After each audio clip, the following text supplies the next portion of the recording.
आइए आज हम लोग अनुपात और समानुपात पढ़ेंगे। देखिए ध्यान से।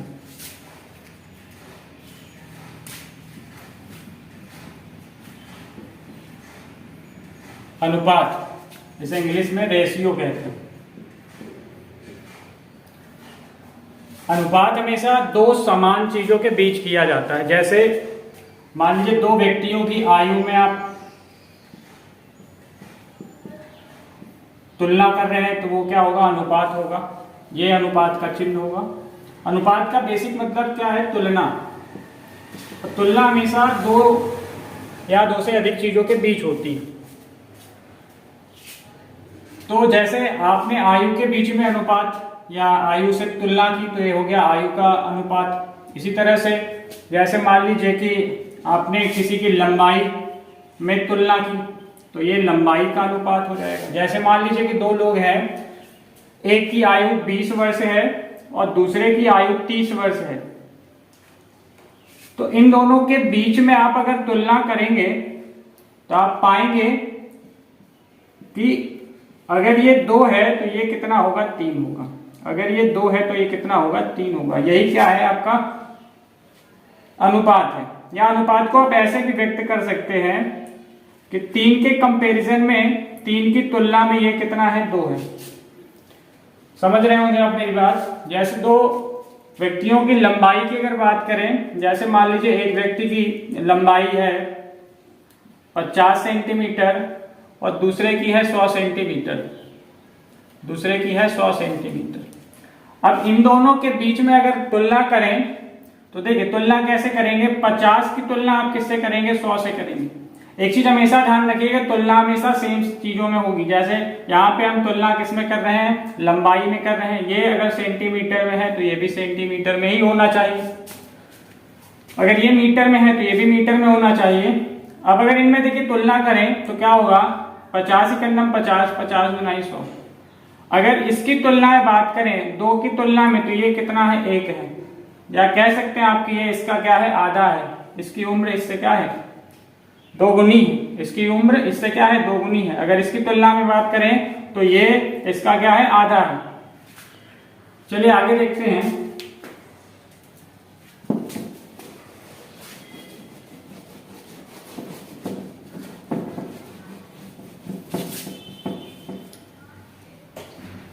जैसे आपसे कहा जाए 1 रुपए और 75 पैसे की तुलना कीजिए। आप एक चीज ध्यान दे रहे होंगे कि यहाँ पे जो यूनिट है वो रुपया है, यहाँ पे क्या है? पैसा है। दोनों अलग अलग है। जैसा कि हमने बताया कि यूनिट हमेशा क्या होनी चाहिए? सेम होनी चाहिए। तुलना हमेशा सेम चीजों में कर रहे हैं। यहाँ भी देखिए आपका रुपया है और यहाँ भी क्या है? यहाँ भी रुपए की ही तुलना हो रही है, लेकिन यूनिट अलग अलग है। यूनिट क्या है? अलग अलग। यहाँ पे रुपए में है और यहाँ क्या है? पैसे में है। आपको क्या करना होगा? यूनिट सेम करनी होगी। अगर आपको इसको पैसे में बदलना तो आपको पता है कि 1 रुपए में 100 पैसे होते, तो आप इसको लिख सकते हैं 100 पैसे और इधर क्या लिखा हुआ है? 75 पैसे। कटा दीजिए आप 25 को 100, 25 तिहाई 75। इन दोनों का रेशियो आ गया 4:3। 4:3 4:3 का रेशियो है। आप इसको ऐसे भी व्यक्त कर सकते हैं 4/3, या कह सकते हैं कि 3 की तुलना में ये कितना है? 4 है। अगला सवाल देखिए। जैसे बात वजन की कर ली जाए, एक व्यक्ति की मान लीजिए जो व्यक्ति का जो वेट है वो 50 kg है और दूसरे व्यक्ति का जो वेट है वो 2000 ग्राम है। फिर से आप वही चीज देख रहे होंगे कि यहाँ पे जो यूनिट है वो किलोग्राम है और यहाँ पे क्या है? ग्राम है। ध्यान दीजिए, सबसे पहले आपको क्या करना होगा? इनकी यूनिट सेम करनी होगी। देखिए तुलना तो सेम चीजों में ही हो रहा है। यहाँ पे भी वजन की तुलना किससे हो रही है? वजन से। यहाँ भी वजन है और यहाँ भी वजन है।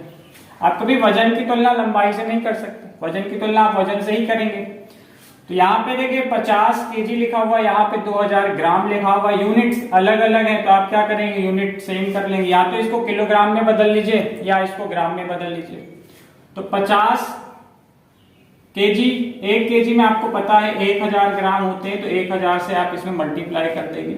या आपको पता है किलो का मतलब क्या होता है, किलो मतलब होता है 1000, तो आपने किलो की जगह में 1000 लिख लिया, बचा के आपका ग्राम।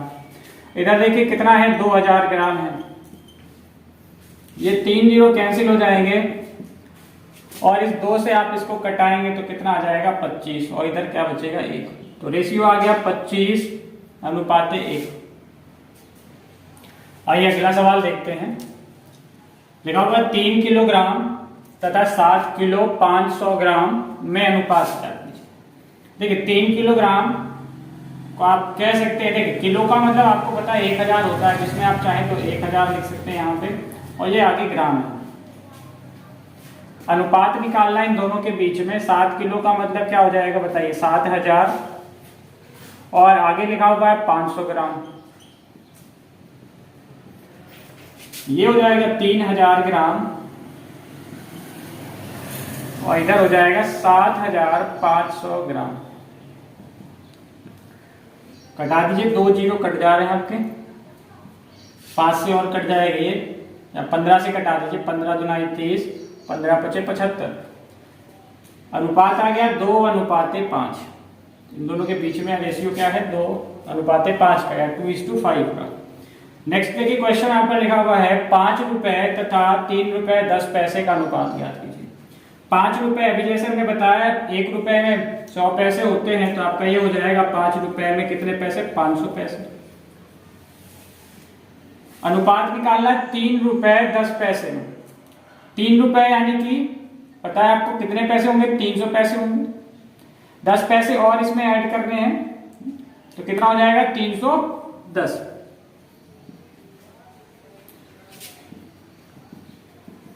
कटा दीजिए, 1 जीरो देखिए आपके कट जा रहा है। अब तो ये कटेंगे नहीं, तो क्या हो जाएगा आपका 50:31 का अनुपात आ जाएगा। दोनों के बीच में अनुपात क्या है 50:31।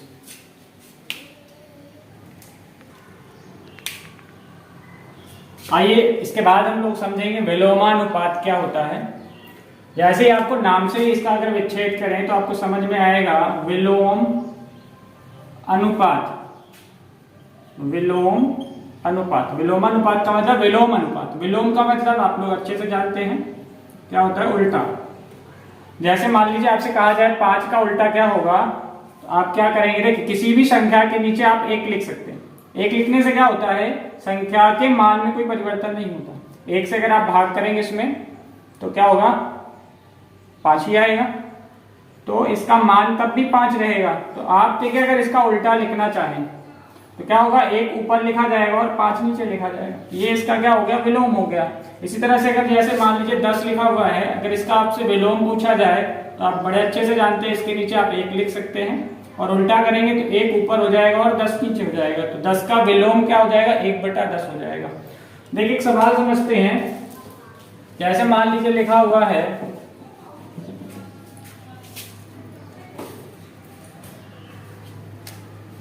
5:3।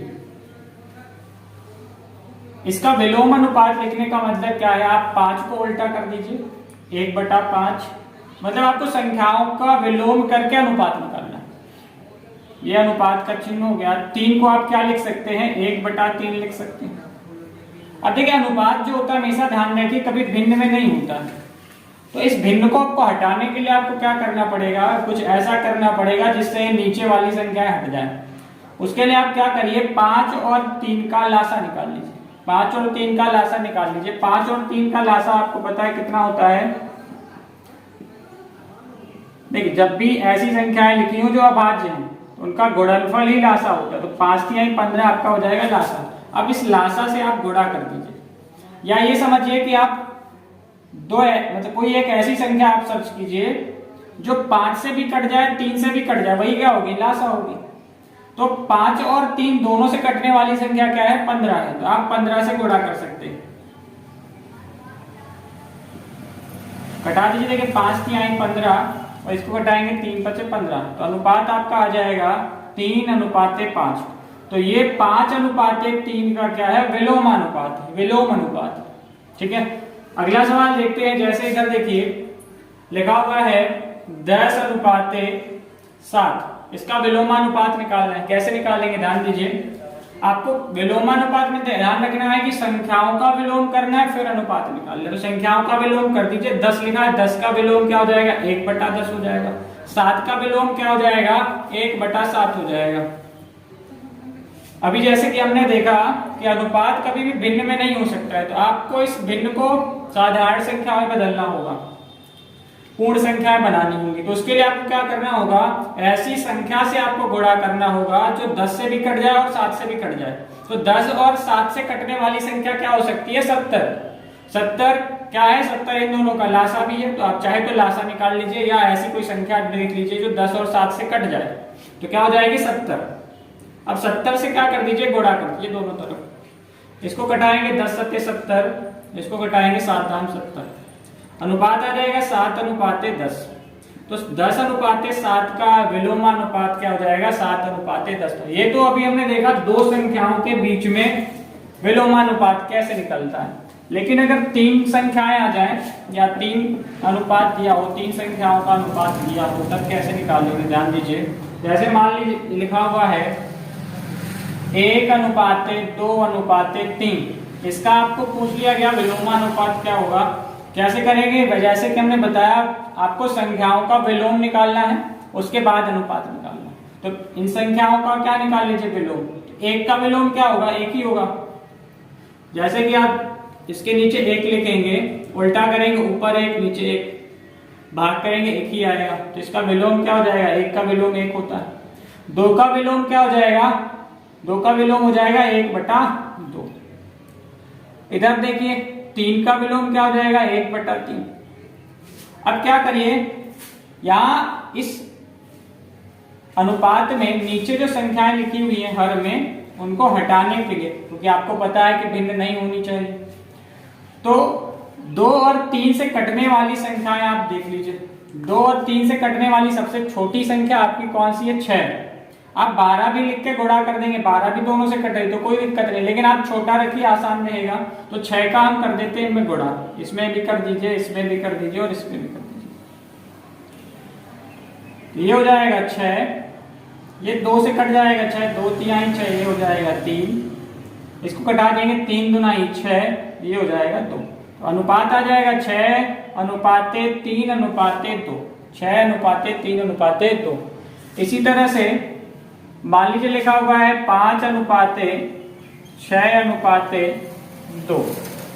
इन तीनों का विलोमानुपात निकालना है। जो अनुपात दिया गया इसका विलोमानुपात निकालना है। कैसे निकालेंगे, आप तीनों संख्याएं जो लिखी हुई है इनका विलोम लिख लीजिए। इसका विलोम हो जाएगा 1/5, इसका हो जाएगा 1/6, इसका हो जाएगा 1/2। फिर से वही ऐसी संख्या देखिए जो 5 से भी कट जाए, 6 से भी कट जाए और 2 से भी कट जाए, क्या हो जाएगी, इन तीनों का लासा हो जाएगा। तो लासा इन तीनों का क्या हो जाएगा 5×6=30।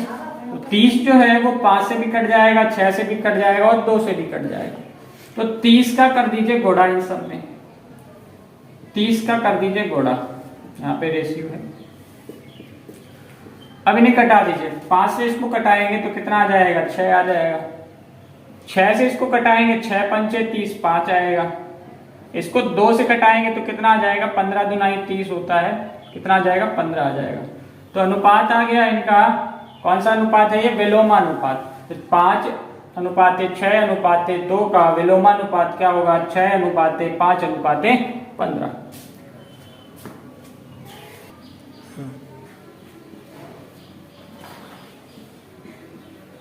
देखिए इसके बाद हम लोग देखते हैं वर्गानुपात क्या है। यहां भी आपको नाम से ही समझ में आ रहा होगा, वर्ग अनुपात। इसका संधि करेंगे तो क्या हो जाएगा वर्गानुपात। तो वर्ग करके क्या करना है, अनुपात निकालना है। जैसे दो संख्याएं लिखी हुई हैं 5:3, वर्गानुपात निकालना है। आप क्या करेंगे, सिंपल सा इनका वर्ग कर दीजिए और अनुपात निकाल लीजिए। तो 5 का देखिए वर्ग कितना हो जाएगा 25 और 3 का वर्ग क्या हो जाएगा 9।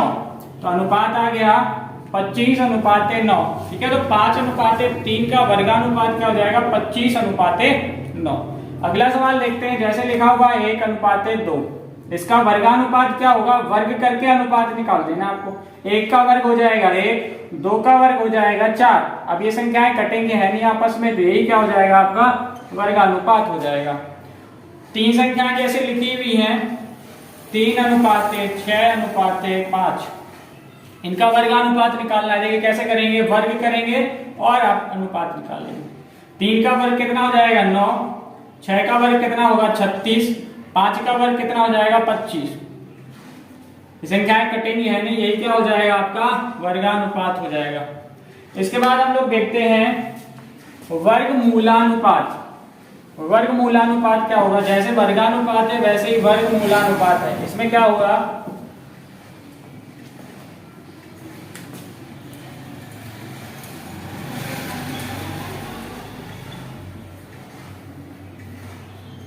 नाम से यहां भी आप समझ पा रहे होंगे, वर्गमूल का अनुपात। वर्गमूलानुपात का मतलब वर्गमूल का अनुपात आपको निकालना। जैसे 2 संख्याएं आपकी लिखी हुई है, मान लेते हैं a और b है, इनका वर्गमूल निकालना है। तो वर्गमूल तो इन्हें पता नहीं क्या होगा, तो आप क्या करेंगे, वर्गमूल का यहाँ पे चिन्ह लगा देंगे। तो इसका वर्गमूलानुपात क्या हो जाएगा, स्क्वायर रूट a और स्क्वायर रूट b। ठीक है, a का वर्गमूल और ये हो गया b का वर्गमूल, यही क्या हो जाएगा, इन दोनों का वर्गमूलानुपात हो जाएगा। देख लेते हैं और भी उदाहरण। जैसे लिखा हुआ है 9:25। क्या करना है आपको, वर्गमूल का अनुपात निकालना है। 3 का वर्गमूल आपको पता है, याद होगा, सॉरी 9 का वर्गमूल क्या होता है 3 होता है। 25 का वर्गमूल क्या होता है 5 होता है। तो इनका वर्गमूलानुपात क्या हो जाएगा 3:5 हो जाएगा। इसी तरह से जैसे लिखा हुआ है 25:49, इसका आपका वर्गमूलानुपात पूछ लिया गया। तो 25 का वर्गमूल क्या हो जाएगा, 25 का वर्गमूल हो जाएगा 5, 49 का वर्गमूल हो जाएगा 7, इन दोनों का अनुपात हो गया 5:7। तो 25:49 का वर्गमूलानुपात हो जाएगा 5:7। इसी तरह से और भी उदाहरण लेते हैं।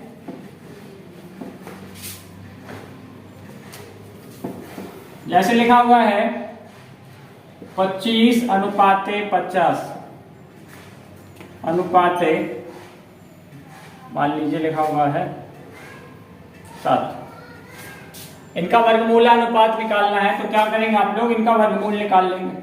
25 का वर्गमूल क्या होता है 5 होता है। अब देखिए 50 का वर्गमूल नहीं होता कुछ, तो क्या करेंगे आप, 50 को आप तोड़ दीजिए 2 हिस्सों में।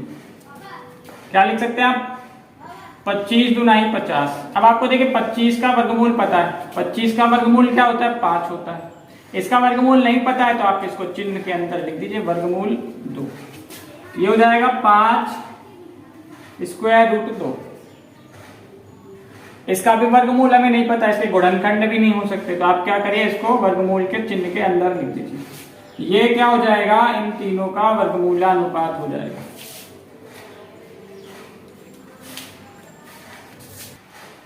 इसके बाद आइए देखते हैं घनानुपात क्या होता है। घनानुपात क्या होगा, नाम से ही आप लोग समझ जाएंगे, घन का अनुपात। घन का अनुपात क्या करेंगे, जैसे मान लीजिए आपको 2 संख्याएं दी गई हैं a और b, ठीक है, a अनुपात b का अनुपात इन दोनों के बीच में। अब क्या करना है आपको, इनका घन निकाल देना। a का घन कितना हो जाएगा, ये हो जाएगा। b का घन ये हो गया। ये क्या हो गया, इनका घनानुपात हो गया। इसी तरह से जैसे 5:3 लिखा हुआ, इसका घनानुपात निकालना है। तो क्या करेंगे, 5 का घन कर देंगे, कितना आ जाएगा 125। और 3 का घन कितना हो जाएगा, घन का मतलब जानते होंगे आप, जैसे लिखा हुआ है 5 का घन, तो आप यहाँ पे देखिए क्या लिखा हुआ है, घन का मतलब घात 3। तो 5 का कितनी बार गुणा करेंगे, 3 बार गुणा करेंगे। तो 5 × 5 × 5 कितना हो जाएगा 125। 5 का इसमें गुणा, 5 × 5 = 25 और 5 × 125। 3 का घन कितना हो जाएगा 27 हो जाएगा, 3 × 3 × 3। तो ये क्या हो गया, घनानुपात हो गया। जैसे 4:9 लिखा हुआ है, इनका घनानुपात निकालना है। तो क्या करना है, इनका घन कर देना, 4 का घन अनुपात 9 का घन। कितना हो जाएगा, 4 का घन हो जाएगा 64 × 9 का घन कितना हो जाएगा 729, कितना हो जाएगा 64 × 729, 4:9 का क्या है घनानुपात। अगला उदाहरण देखते हैं। जैसे मान लीजिए लिखा है 1:2:3, इसका घनानुपात निकालना है। आप क्या करेंगे, इन सब का घन कर देंगे। ये इसका घन हो गया, ये इसका घन और ये इसका घन। क्या करिए, घन निकाल लीजिए। इसका घन कितना हो जाएगा 1, 2 का घन 2 × 2 × 2 8 हो जाएगा, 3 का घन यानी 3 × 3 × 3 यानी 27। तो ये हो जाएगा घनानुपात। किसका घनानुपात, 1:2:3 का घनानुपात। इसके बाद हम लोग देखते हैं घन मूलानुपात। सेम ऐसे ही है। घन मूलानुपात में आप लोग क्या करेंगे, घनमूल निकाल के अनुपात निकाल देंगे।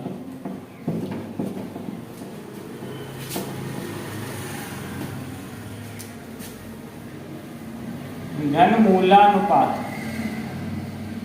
घनमूल का अनुपात क्या निकालना है, घनमूल का अनुपात निकालना,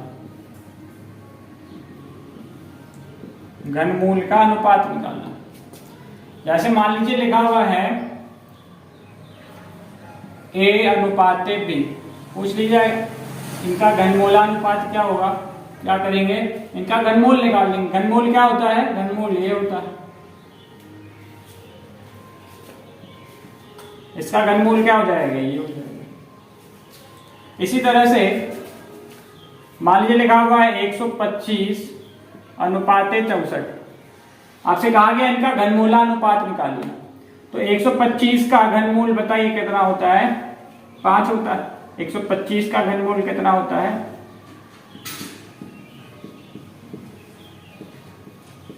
इसका घनमूल हो गया 5। इसका घनमूल कितना हो जाएगा, इसका घनमूल हो जाएगा 4। कैसे, आपको पता है ये किसका घन है, 5 का घन है। ये किसका घन है, 5 का घन है। इसका मतलब इसका घनमूल क्या होगा, 5 होगा। ये किसका घन है, 4 का घन है, तो इसका घनमूल क्या होगा, 4 हो जाएगा। तो अनुपात आ गया 5:4। ऐसे ही मान लीजिए लिखा है 1:8 का घनमूलानुपात निकालिए। तो घनमूल कर दीजिए इनका। इसका घनमूल ऐसे लिखा जाएगा और ये ऐसे होगा। इसका घनमूल, 1 का घन आपको पता है 1 होता है, तो 1 का घनमूल में क्या हो जाएगा, 1 हो जाएगा। 8 का घनमूल कितना होता है, 2। आपको पता है 2 का घन कितना, 8, तो 8 का घनमूल कितना, 2। 1:2 आ गया इनका घनमूल। आइए अब देखते हैं मिश्रानुपात, मिक्स्ड रेशियो। मिश्रानुपात का मतलब क्या है, मिश्र अनुपात। अनुपात को क्या करते हैं, आपको मिला देना। कैसे मिलाएंगे, देखिए जैसे मान लीजिए लिखा हुआ है A/B, ये किन्हीं दो संख्याओं का अनुपात है, और किन्हीं दो संख्याओं का अनुपात मान लीजिए दिया गया है C/D। C/D का मिश्रानुपात पूछ लिया जाए आपसे। देखिए मिश्रानुपात कैसे निकालना, आपको इनको मिक्स करना है आपस में। तो आपको पता है मिश्र हमेशा कैसे करेंगे, जब दो चीजें मिलाते हैं आपस में तो सेम चीज मिलाते हैं। तो आपको क्या करना है, यहाँ पहले वाला जो अनुपात है वो पहले वाले से आप मिलाएंगे और बाद वाला बाद वाले से मिलाएंगे।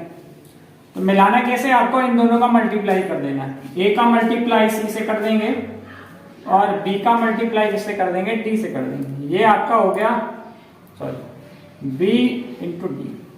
ये क्या हो गया आपका मिश्रानुपात हो गया। देखिए एक उदाहरण लेते हैं, 2:3 और 4:5 का मिश्रानुपात निकालना है। देखिए कैसे निकालेंगे, आपको पहले वाले को पहले वाले के साथ मिलाना है। मिलाएंगे कैसे, मल्टीप्लाई करके। तो 2 को मिलाना 4 के साथ, तो 2 का गुणा किसके साथ कर देंगे, 4 के साथ कर देंगे, मिल गए। 3 को मिलाना है किसके साथ, 5 को। ये देखिए बाद वाला है और ये भी बाद वाला है, तो बाद वाले को बाद वाले के साथ मिलाएंगे। कैसे मिलाएंगे, मल्टीप्लाई करके। तो 3 का गुणा किससे कर देंगे, 5 से कर देंगे। ये हो जाएगा 4 दूनी 8 और ये कितना हो जाएगा, 5 3 15। रेशियो हो गया 8:15। इसी तरह से जैसे एक उदाहरण और लेते हैं, 5:9 और 3:10 का मिश्रानुपात निकालना है। कैसे करेंगे? देखिए, 5 को पहले वाले के साथ मल्टीप्लाई करेंगे तो 5 का गुणा किसके साथ कर देंगे? 3 के साथ कर देंगे, 5 गुणे 3। बाद वाले का गुणा बाद वाले के साथ करेंगे, 9 गुणे कितना हो जाएगा? 10। तो ये हो जाएगा 15 और ये कितना हो जाएगा? 90। अभी देखिए यहाँ पे ये कट जाता है, इसको कटा दीजिए। देखिए 5 से कट जाएगा, 5 दूनी 10, बचेगा क्या? ये भी देखिए कट जाएगा, 3 निकलना 3, 3 त्रिकोण, इधर हो जाएगा 1 और इधर हो जाएगा 6। तो ये अनुपात आ जाएगा, मिश्रानुपात कितना हो जाएगा? 1:6। 1:6 हो जाएगा। देखिए एक सवाल और देखते हैं यहाँ पे। इस बार 3 अनुपात आपके दिए गए हैं। पहला 3:7, दूसरा 9:12 और तीसरा है 8:5। इनको देखिए कैसे आप मिक्स करेंगे आपस में, इनका मिश्रानुपात कैसे निकालेंगे?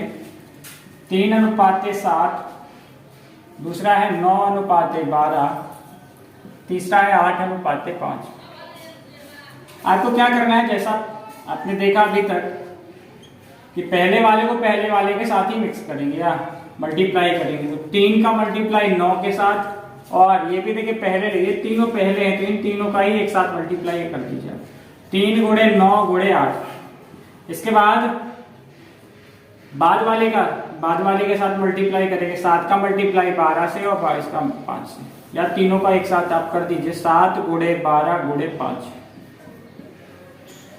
अगर कुछ कटे तो कटा दीजिए। देखिए 3 से कट जाएगा, 3 चौको 12, 4 से कटा देंगे इसको, 4 दूनी 8। अब तो कुछ कटेगा नहीं, गुणा कर दीजिए। 9 दूनी 18, इधर हो जाएगा 7 गुना 35। ये हो गया इन तीनों का मिश्रानुपात। 1:2। दूसरा है आपका, देखिए आप चाहें तो ऐसे करके भी लिख सकते हैं। इसको इसके नीचे लिख लीजिए 5:4 और इसको इसके नीचे लिख लीजिए 10:3। अब क्या करना है, इनको आपस में मल्टीप्लाई कर देना है और इनको आपस में मल्टीप्लाई कर देना है। पहले वाले को पहले वाले के साथ ही मल्टीप्लाई करना है, बाद वाले को बाद वाले के साथ मल्टीप्लाई करना है। कर दीजिए, कितना हो जाएगा? देखिए 1 गुणे 5 गुणे 10 अनुपाते 2 गुणे 4 गुणे 3। इसको कटा देंगे, देखिए क्या हो जाएगा? ये कट जाएगा, 2 से 2 पंचे 10। अब नहीं कटेगा, इसको कर दीजिए गुणा। 5 बचे 25,